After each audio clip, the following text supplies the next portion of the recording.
Everybody, Dave here, Hidden Freedom Investing, and today we're going to go over my covered calls, and we're also going to go over my cash secured puts, up to date basically. I just started tracking these in the spreadsheet, so not everything obviously from year to date is in here. So I just started doing that last month, and you know, they're kind of adding up here. So we'll go through that, but we'll also show you kind of a history, the power of covered calls, and we're going to show you the power of cash secured puts as well, and how you can basically turn Microsoft's crappy 1% yield into 3% pretty easily and really safely. Well, let's go ahead and get started. So what we're looking at here is, and I've done a video on this already. You know, when I first started tracking these covered calls, I did a video already, so you can see that pretty much up here if you want to take a look at that. And I pretty much go through my whole rigmarole of how I select my strike prices and all that. Today's video is not really about how I select those strike prices. Maybe I will do more videos on how I select that, like when I pretty much going to go ahead and put on a contract. I'll go ahead and make another video or a couple videos on how I select my strike prices. But in this video, we're just going to close out some of these covered calls right here. Those ones are all expired and we need to close those out. So let's go ahead and do that first.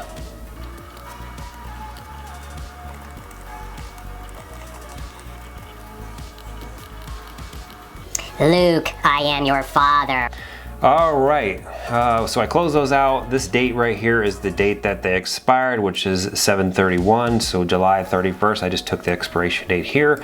They all expired out of the money and, didn't get called away or anything like that. So there's the trade P&L. Obviously, because they expired, that's just, whatever the premium is minus the commission. So that's how come it's not 100%.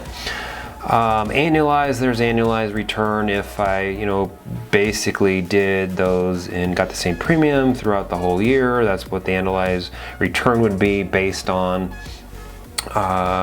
the numbers that I have here. So I opened up a bunch of new positions as well. So, there's one in July that I opened up July 21st, 23rd, 23rd, 29th, 31st, 31st, and opened a couple recent, one yesterday and one today. So I'm having kind of a trouble getting some premium out of some of these stocks. Now Intel just crashed due to the earnings, and that, so it was 27% down, and or from in the money, so that one just obviously worked out in my favor. But some of these other ones here, look at this one right here, Verizon, for example.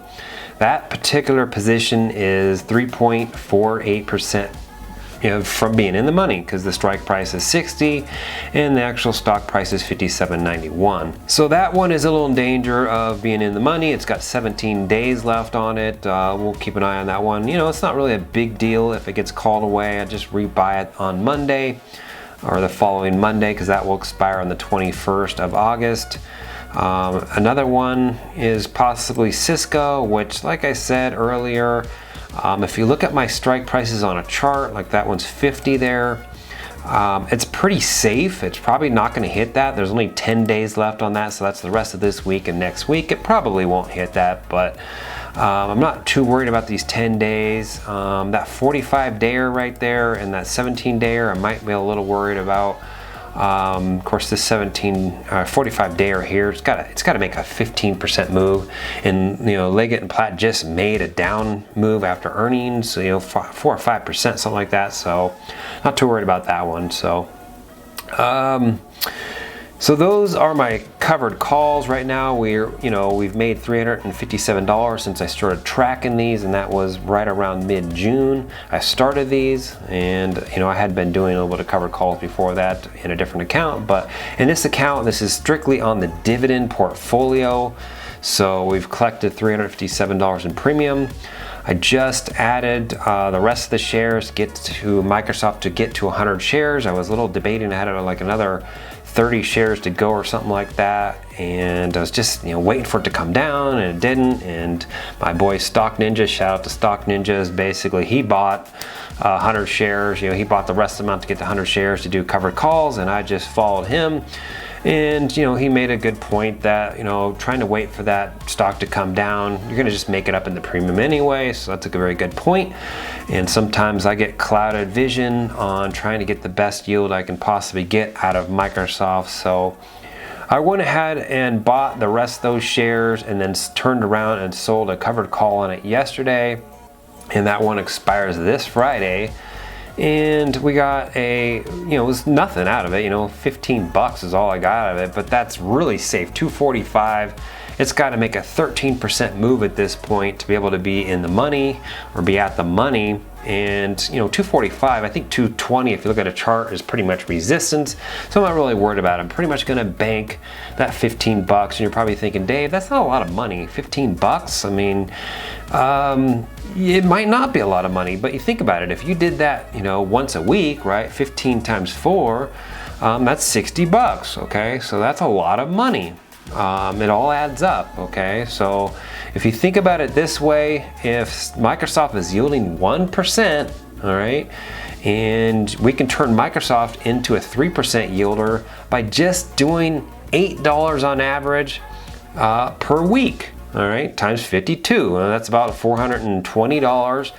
And that'll give you a 3% return with the dividends, all right? So that's how you can take Microsoft and turn that piece of crap yield from a 1% into a 3% with just an easy $8 per week in options income.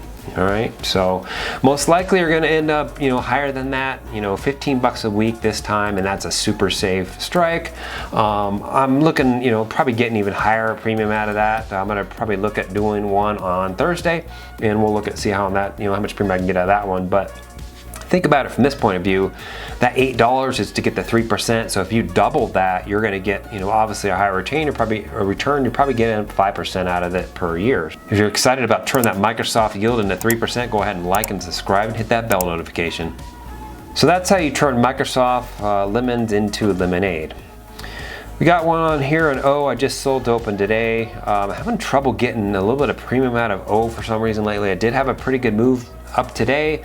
This expires in 2 weeks, and I did a strike price of $67.50. It's got to make an 8% move, which I don't think it will do, so we'll keep an eye on that one. So that's pretty much covers all of the covered calls. Let's go ahead and look at my cash secured puts, which I just started tracking. I don't have any Tesla cash secured puts on at the moment in my trading account.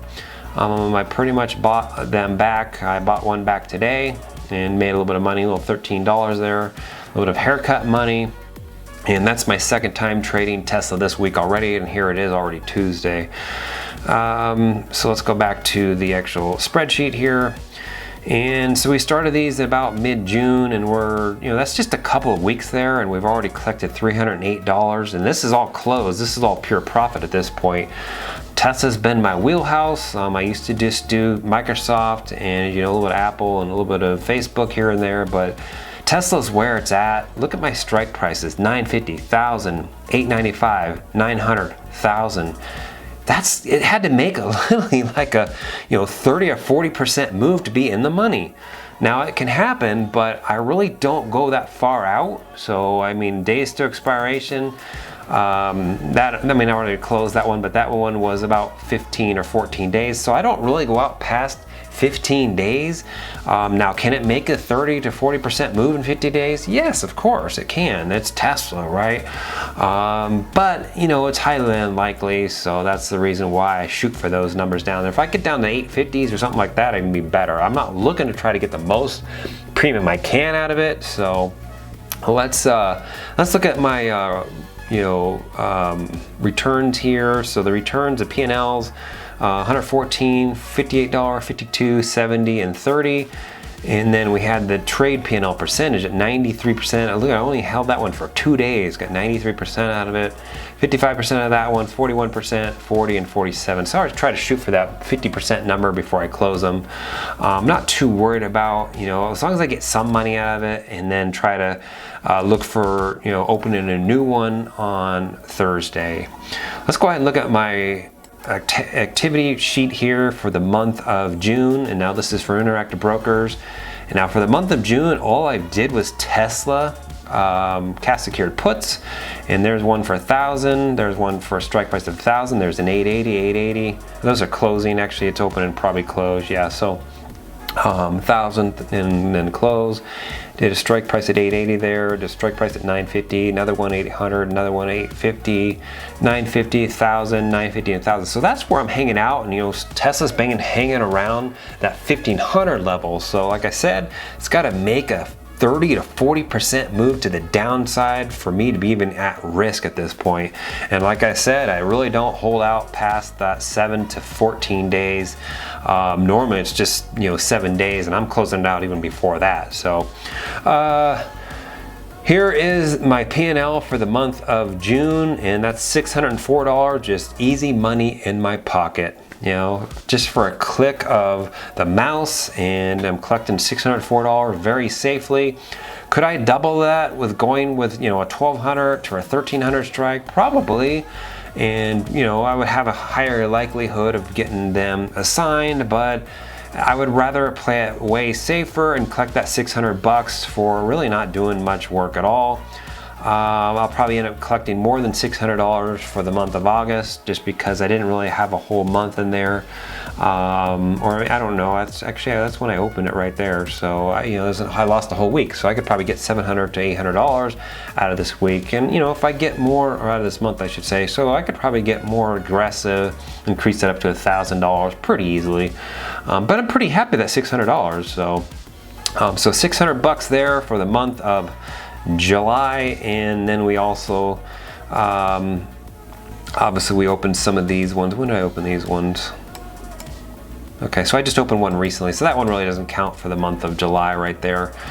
So we're already on our way into August at this point. So I collected $600 there from the cash secured puts, and then from the covered calls side, it's kind of hard to tell because this is in a different account, but there's all of the July ones right there. So another couple $100 probably, or maybe $100 or something like that. So $700 of easy money. So let's go ahead and end the video. If you have any questions, comments, or concerns, go ahead and leave a comment below. And we're gonna do a portfolio update this weekend, so look forward to that, and we'll see you in the next video. Thanks for watching.